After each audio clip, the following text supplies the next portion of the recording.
So in this video for Core 1, HSC Health Priorities in Australia, we are looking at the dot point once again, groups experiencing health inequities. In this video though, we're going to go through our second group of choice. And remember, we only need to know two groups and we've already covered Aboriginal and Torres Strait Islander peoples. So in this group, we're actually going to do the second one down on the list, which is socioeconomically disadvantaged people.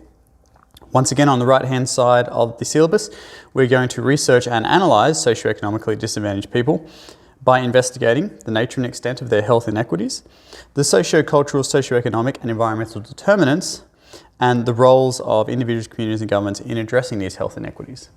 Now, before I continue on, I will quickly give you the note as to why do we choose this group as opposed to the others on the list is very simple. Because the nature and extent of health inequities, the determinants and the roles of the individuals, communities and governments for the most part mirror the same as our Aboriginal and Torres Strait Islander peoples, because a lot of the health inequities that Aboriginal and Torres Strait Islander peoples experience is due to them being socioeconomically disadvantaged. So a lot of the stuff that I'm going to say and write down in this video should basically be rehashing the previous video, which means you only really need to remember sort of one major set of trends and statistics and reasons for either group. But anyway, without further ado, let's get to it.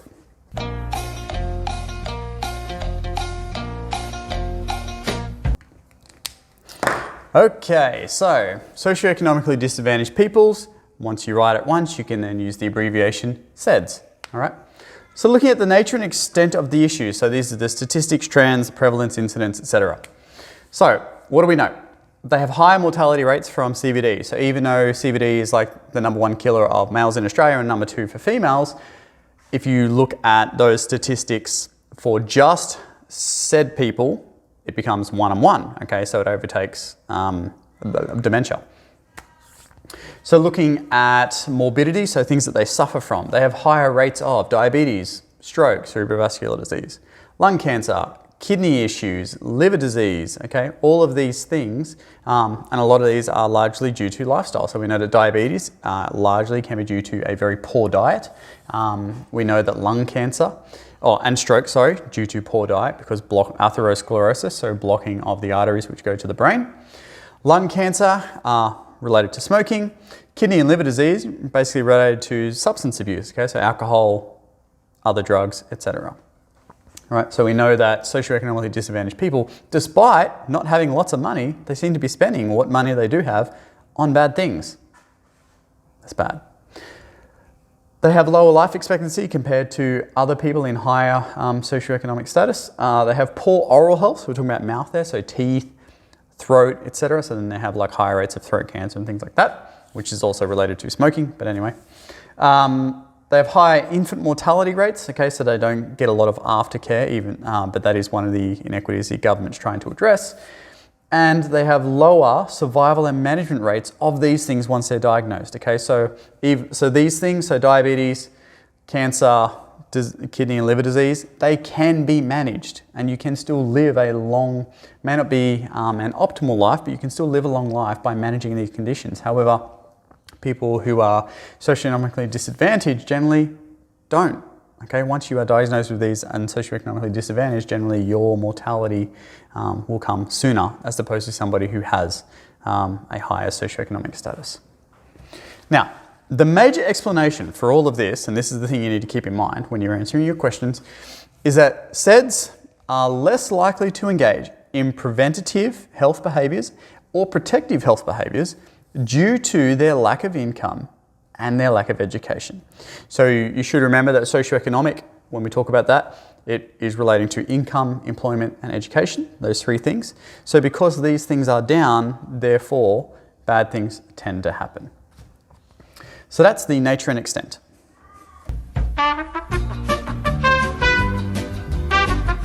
So now let's go through the socio-cultural determinants. So remember, we're looking at here family, peers, media, religion, culture, sort of things that make a person and their surroundings. So we know that SEDS, or low socioeconomic status people, have increased usage of tobacco, like cigarettes, increased usage of alcohol, and also increased usage of illicit substances, like marijuana, cocaine, speed, ice, ecstasy, MDMA, all the bad things, okay? Despite not having any money. This is the bit that baffles me, okay? So like, my wife and I, like, we're not low income earners by any status. I make an okay amount of money teaching.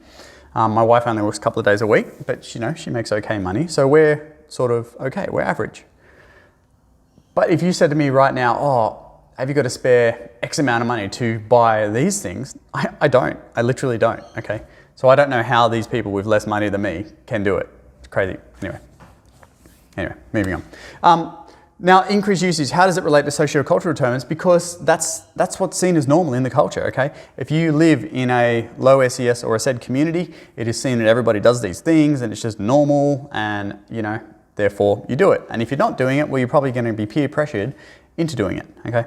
Now, I'm sure you can identify some low SES areas in Newcastle and Lake Macquarie, and you would know that people, not everybody, obviously, but people who live in those areas are more likely to do these things, okay?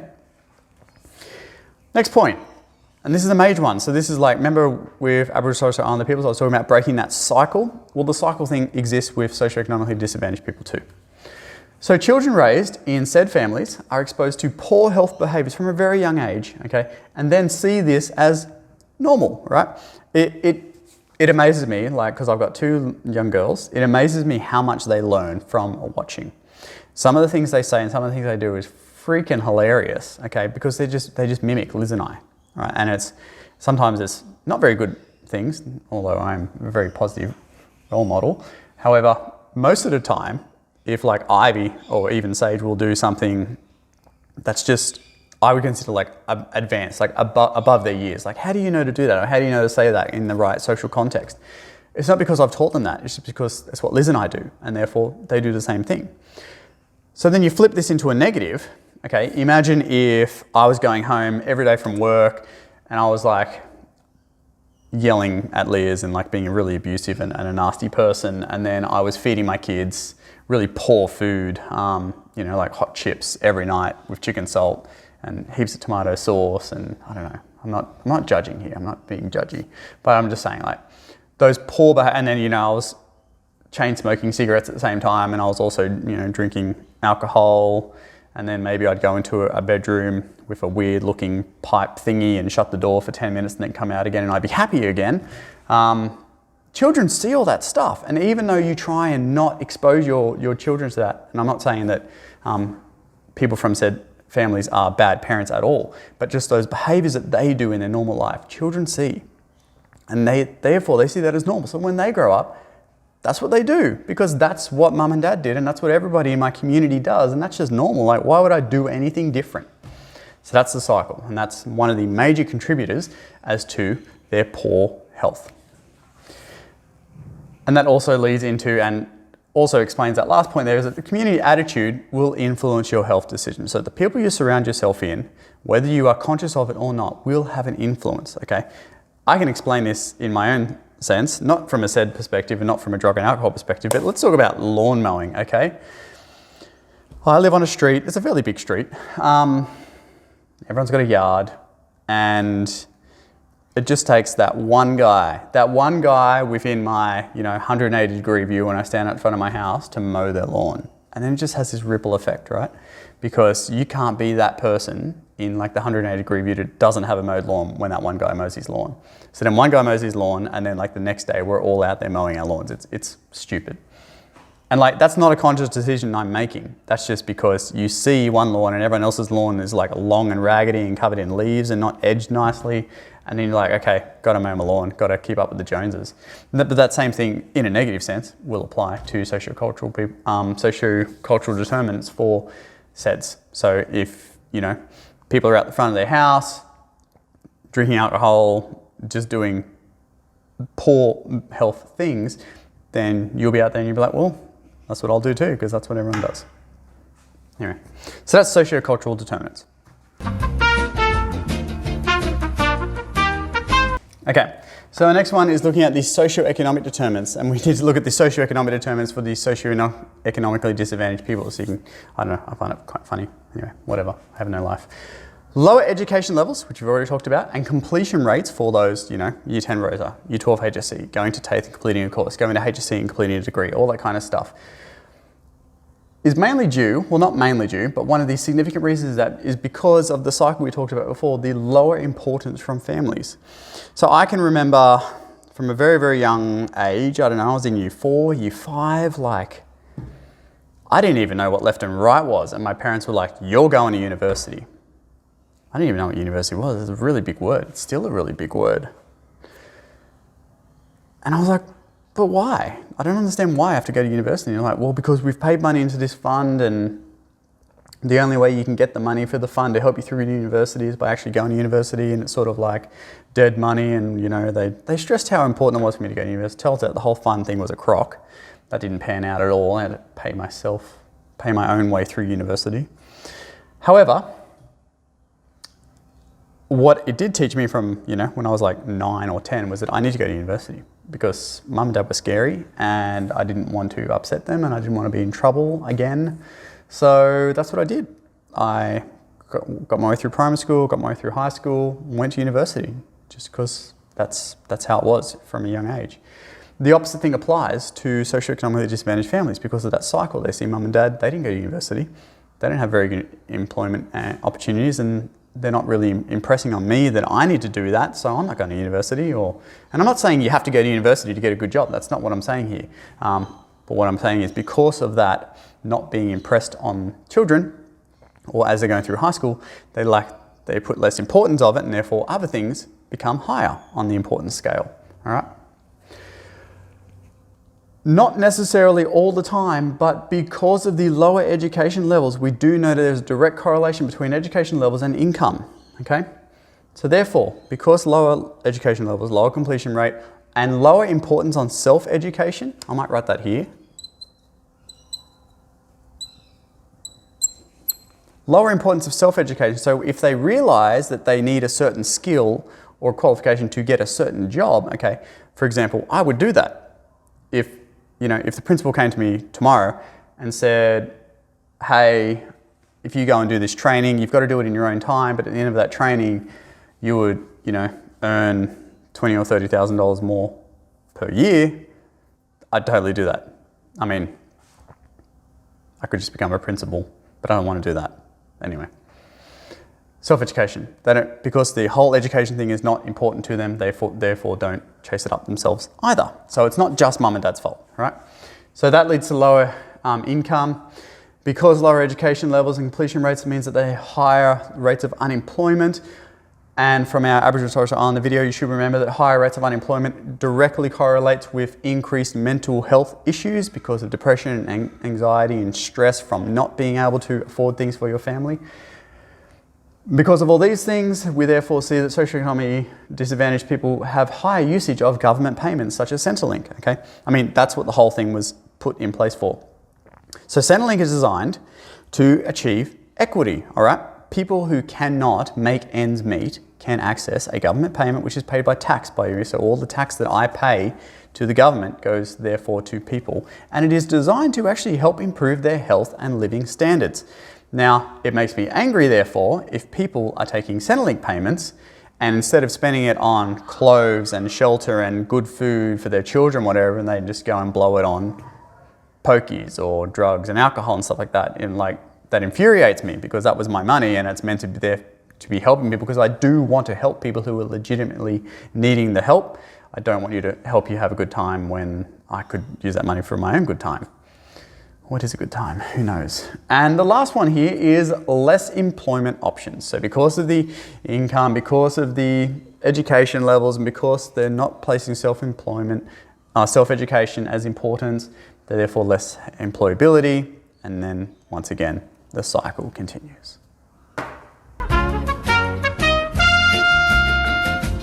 Okay, environmental determinants are our last set of determinants that we need to go through.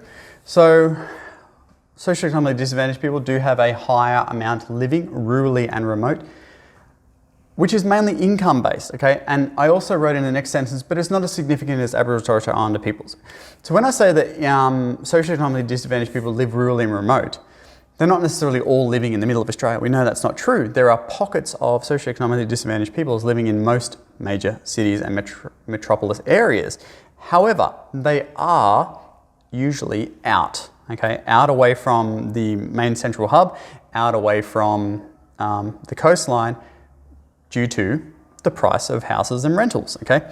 So if you have my house at Charlestown, yes, I live at Charlestown. I don't care that you know. It's a big place. And my house at Charlestown is, I don't know, what's it worth these days? Let's say 700,000, okay? You take my exact same house, okay? Shape, everything exactly the same, all the furnishings the same. You then drop that house at Merewether on the same block of land, everything else is the same. All that's changed really is my suburb from Charlestown and Merewether. All of a sudden now my house has gone from 700,000 to like 1.2 million, if not more. Okay, you then pick the same house up, drop it back at Charlestown, and then pick it up again, and let's move it out to Morisset. That house now, 550,000, okay? The price of house and land is not based on the price of the house. What I'm getting at is based on the price of the land itself, all right? So the block that your house sits on is where the value is, all right? That's why over time, house prices are going up. No, the house price hasn't changed. It's the land price which is going up, okay? Because land is cheaper the further away you get from city areas and the coastline, therefore you have a higher amount of socioeconomically disadvantaged people living there. Now, because of this, their access to health facilities and access to health technology, okay, so we're talking about not only like GPs, dentists, physios, chiros, all that kind of stuff, but also like MRIs, CT scans, dialysis. It is all limited due to their location, but then also due to their education, so not knowing that one, something could be wrong with their health and they should probably look it up, or two, not knowing what treatment they need to get for their health problem, and income. Because they don't have much spare money, they can't then go, and usually they don't have private health insurance, which is a big one. I'll write it down. All right, and we will actually talk about private health insurance in a couple of videos' time. So, don't afford private health insurance, therefore, if you need to access an MRI or a CT scan or whatever, ask Mr. Steele about it. He had one yesterday and he's still talking about it. He was freaking out. You have to pay for that out of pocket. And to go and get like an MRI or a CT scan, we're talking like $500, $600 to lay there on a bed for 20 minutes and have them take like thousands of photos of slices of your brain. So not cool. Not everyone has that money. I certainly don't. I mean, if I needed to, I would, but I also have private health insurance, which will cover it for me. Thanks, guys. So that's environmental determinants. So now we're going to go through, and I'll do it in the same, I'll just do it on one screen like I did with Aboriginal and Torres Strait Islander peoples. We'll go through the roles of the individuals, communities, and the government in addressing their health inequities.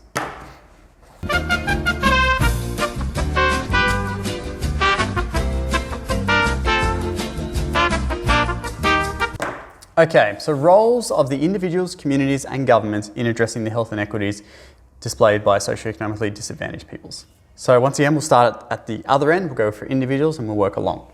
So individuals, a lot of their health inequities that we discussed at the start of this video, much like Aboriginal and Torres Strait Islanders, are due to lifestyle choices. And while it is a cycle, you see your mum and dad doing it, or everyone in the family and everyone in the community doing it, therefore you're doing it, doesn't mean you have to do it. It is possible to break away from the mold, okay? And that needs to be encouraged. Other things that individuals could do, okay? E.g., so they could use their limited income that they have, either from the government payments or from the work that they do complete, to improve their education, okay? If you go out and self-educate, improve your education, you therefore will have greater job prospects, okay? Or you could use that money on better quality food as opposed to poor quality food. You could not spend it on alcohol and cigarettes, etc., because both those things are not necessary for life. You could even access private health insurance at like a very low basic cost if necessary, or you could simply just go and visit your GP and pay out of pocket, okay? An out of pocket visit to the GP, mind you, is about 50 or 60 bucks. However, most GPs through Medicare, which will get talked about in the government, will have there will be no gaps. You can just go to there anyway, all right? But to go to the GP, you need to actually go to the doctors. You can't just sit at home and hopefully someone's going to knock on your door and ask you if you need a doctor's appointment. It doesn't work that way. So individuals must take it upon themselves to access the help that is provided and make better choices with the limited resources and funding they have. Communities. So the community provide facilities such as PCYC, okay, and most PCYCs has gyms in them these days. So if you wanted to improve your health, physical health, you could go to the PCYC, which doesn't generally cost money, or even if it does cost money, the membership is like ridiculously low. It's like $60 for a year. And then you get access to like a fully equipped gym, all right, which will have like cardio machines for improving your heart health, cardiovascular health, etc., but also weights if you wanted to improve strength, power, endurance, whatever. Bone density, all that stuff, okay, is achievable and accessible. Community will also run initiatives and focus groups within the area for current issues in that community. So a good example is, you may have heard of men's sheds, all right? So men's sheds is basically a place in a community when a community identifies that a lot of males in that area suffer from mental health issues. So men's shed is basically sort of like a safe place where men can go and all basically just kick back, relax in a positive environment and talk about issues that worry them and trouble them. So what is making them stressed? What is making them anxious, okay? Because everyone there is in the same boat or has been in the same boat previously, and there's sort of like no judgment. So that's a good thing that communities can run. And the last thing I'm going to say about communities is looking at infrastructure, e.g. building playgrounds, building paths, having clean streets with no rubbish, etc. Okay, so all of these things make areas desirable to live. Okay, and if something is desirable to live, it will increase the value and therefore increase, hopefully, the access to resources that these people have and hopefully get them out of being socioeconomically disadvantaged. Last one, governments. So the government does provide a minimum payment assistance, which is means tested, okay, for job seekers. So that means that it's tested in two ways. Way number one is that you need to provide bank statements and income receipts from you and anyone else living in your household to show the money coming in. And then on top of that, you actually need to actively show the government that you are applying for jobs if you do not currently have one. And if you do those two things, then fortnightly you will get a minimum payment. So the minimum payment is sort of what the government says is the minimum amount that you should be able to live on for 2 weeks with your current family situation. So it's not a lot of money, but in most cases it is enough. And clearly from what we discussed earlier in the video, it's more than enough for some people because then they're using that money on bad things instead of good things.